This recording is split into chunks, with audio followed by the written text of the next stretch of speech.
ഇതൊക്കെ നിയമം കൊണ്ട് നിയന്ത്രിക്കേണ്ട ഒരു കാര്യങ്ങളല്ല. ഞാൻ തന്നെ വളരെ ദേഷ്യപ്പെട്ട് അവരോട് സംസാരിച്ചു. കാരണം ഈ ഓണർ കൊടുക്കാൻ പോലീസിന് പറ്റുന്നില്ല, കുടുംബാംഗങ്ങൾക്ക് അവരുടെ കർമ്മങ്ങൾ ചെയ്യാൻ അവരെ അനുവദിക്കുന്നില്ല. വല്ലാത്തൊരു സ്ഥിതിയായിരുന്നു.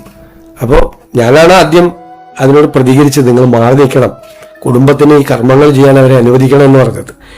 അത് മാത്രമല്ലല്ലോ, സലീം കുമാർ രോഗബാധിതനായി കിടക്കുമ്പോൾ സോഷ്യൽ മീഡിയയിൽ വലിയൊരു അറ്റാക്ക് നടന്നു. ചത്തുകൂടെ എന്നാണ് ചോദിച്ചത്. എന്താണ് ആ മനുഷ്യൻ ചെയ്ത തെറ്റ്? മരിച്ചു കഴിഞ്ഞിട്ടും വളരെ മോശമായ രീതിയിലുള്ള സോഷ്യൽ മീഡിയ പ്രചരണം നടന്നു. ഇത് നമ്മുടെ കേരളത്തിലാണോ ഇത് നടക്കുന്നത്? ദേശീയ അവാർഡ് നേടിയ ഒരു നടനാണ്, മലയാളികളെ കുടുകൂടെ ചിരിപ്പിച്ച ഒരു നടനാണ്. എല്ലാവർക്കും ഇഷ്ടമുള്ള ഒരാളെ കുറിച്ച് എന്തും സോഷ്യൽ മീഡിയയിൽ പ്രചരണം നടത്താവും. ചത്തുകൂടെ എന്നാണ് ചോദിച്ചത്, സുഖമില്ലാതെ ഒരാൾ കിടക്കുമ്പോൾ. ഇതാണ് നമ്മുടെ കേരളം. ആരാണ് ഇതിന്റെ പുറകിൽ? ഈ ക്യാമ്പയിന്റെ പുറകിൽ?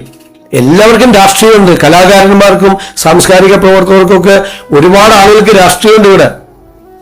ഒരുപാട് പേർക്ക് അവരുടെ രാഷ്ട്രീയത്തിന്റെ പേരിൽ ഒരാൾ സുഖമില്ലാതെ വെന്റിലേറ്ററിൽ മരണത്തോട് മല്ലടിച്ച് കിടക്കുമ്പോൾ നടത്തിയൊരു ക്യാമ്പയിൻ ഉണ്ടല്ലോ,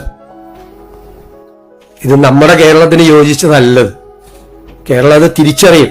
ഇത് ചെയ്യുന്ന ആളുകൾ അത് മനസ്സിലാക്കണം.